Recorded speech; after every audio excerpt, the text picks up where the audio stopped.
Carl Azus. Before I was on air, I said that if I ever got that shot, I would begin every weekending show with the words, "Fridays are awesome." Promise kept. Here are a trio of headlines to kick things off this Friday. First, on the island of Puerto Rico, a U.S. territory about 1,000 miles southeast of Florida, the lights went out Wednesday night. Electricity to the whole island of more than 3 million people was lost after a fire at a power plant. Firefighters were able to douse the flames, but most Puerto Ricans still didn't have electricity Thursday morning.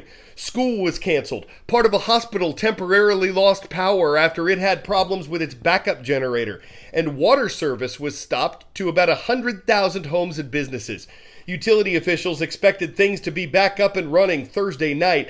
They think the island-wide blackout might have been caused by a circuit breaker failure, and they've ordered replacement parts for the damaged plant.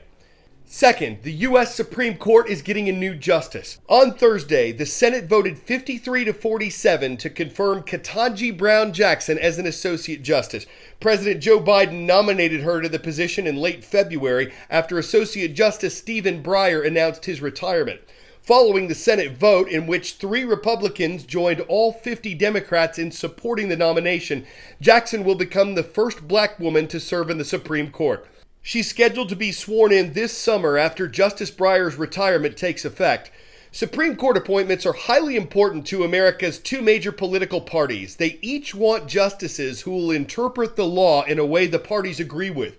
Currently, 3 members of the court were appointed by Democrats, 6 were appointed by Republicans. That won't change when Jackson is seated. She was nominated by a Democratic president. She's replacing a justice who is nominated by a Democrat. So what's referred to as the court's ideological balance is expected to stay the same. Third, another U.S. congressional vote. This one concerns the nation of Russia. The Senate and House of Representatives have overwhelmingly approved legislation that economically punishes Russia for invading Ukraine. The law suspends normal trade relations between America and Russia, and it bans the import of Russian oil, coal, and natural gas to the U.S. The bill's now headed to President Biden's desk for signature. This is another step in the American government's efforts to penalize Russia and support Ukraine without sending U.S. troops to fight on Ukraine's side. Separately, the United Nations General Assembly voted Thursday to suspend Russia from the UN Human Rights Council. The United States, which pushed for Russia's suspension, says it shouldn't be part of a group that promotes respect for human rights. Russia called the vote politically motivated and said it decided to voluntarily end its own membership. This all happened after Russia was accused of committing war crimes in Ukraine. War criminal. This is the tag being slapped on Russian President Vladimir Putin by U.S. President Joe Biden. I think he is a war criminal. The term covers a range of offenses, and deliberately targeting civilians is chief among them. Russia has repeatedly denied it's going after civilian targets, but there's vast evidence to the contrary. Remember that maternity hospital that was bombed? The theater where people were hiding? The family killed by a Russian strike on an evacuation route? Just look at the bombed-out center of Mariupol. The Kremlin claims, with no proof, that the maternity hospital was being used as a Ukrainian combat position and all patients and medical staff had left. They also deny hitting the theater, claiming a Ukrainian army battalion blew up that building. But even then, to avoid being labeled as possible war crimes, attacks on civilian sites must be proportional, enough to counter the military threat, but not to unduly endanger the civilian population. Which brings us to other actions that may be considered war crimes. Some of the weapons the Russians are reportedly using in Ukraine are indiscriminate. These weapons can kill at random. Cluster bombs, which human rights groups say have been used by Russia, are released in the air by a missile and can scatter smaller bomblets over a wide area, injuring or killing anyone near, including civilians. The same goes for thermobaric or vacuum bombs, which fill the air with fuel vapor, then ignite it with catastrophic effect. The International Criminal Court is already investigating allegations of war crimes committed at Putin's command. So if they find evidence, what next? The International Criminal Court in the Netherlands, located in and often referred to as The Hague, is a judicial body supported by the vast majority of the world's nations. It could pursue charges against Putin while he is in Russia. But this is where huge stumbling blocks appear. It can be incredibly challenging and take years to gather evidence to prove the intent behind the attacks, and that someone as high up as Putin is responsible, and convictions are rare. What's more, the court does not try people in absentia.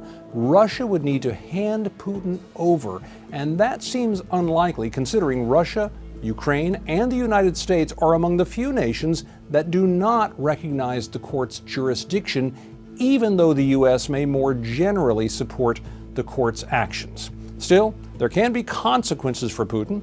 Being charged with war crimes, even without a conviction, could damage his political standing and would put him at risk of arrest if he ever left Russia.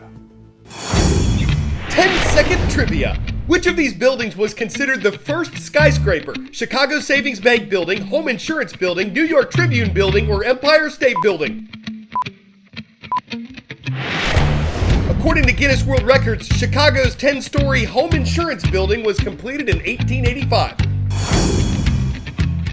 It's one thing to live in a historic building, a tall building, or to be able to leap one in a single bound. But would you want to live in the world's skinniest skyscraper?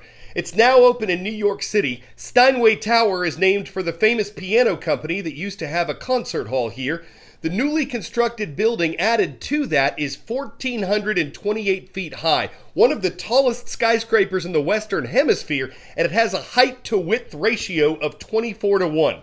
For perspective, a ruler standing on its end has a height-to-width ratio of 12-1, according to real estate website Curbed New York. So by that measurement, Steinway Tower is twice as skinny as a ruler. Is it safe? We're sure its developers would say so, but similar and wider skyscrapers than this have been known to sway a few inches or a few feet in the wind, so some prospective buyers might find that unnerving. There are 60 condominiums available at Steinway. Because the building's so skinny, there's only one of them on each residence floor, and if this is the kind of home you've always dreamed of, you're going to need a few bucks. A studio apartment here lists for $7.7 million, and if you want the penthouse at the top, you'll need $66 million. That does get you more than 7,000 square feet of living space, but it's spread out over 3 levels because, well, skinny. So keep this in mind when shopping for something that's a slim fit at the height of luxury.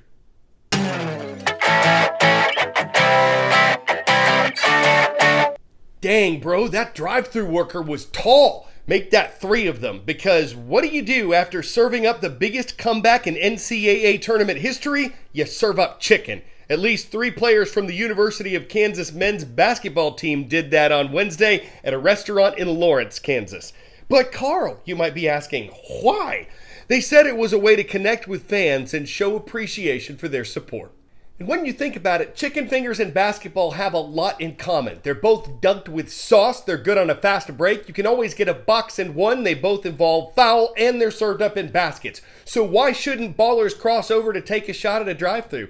I'm Carl Azus. Today's shout out goes out to Giltner Public School. It is located in the village of Giltner, Nebraska. Hope your weekend is a win.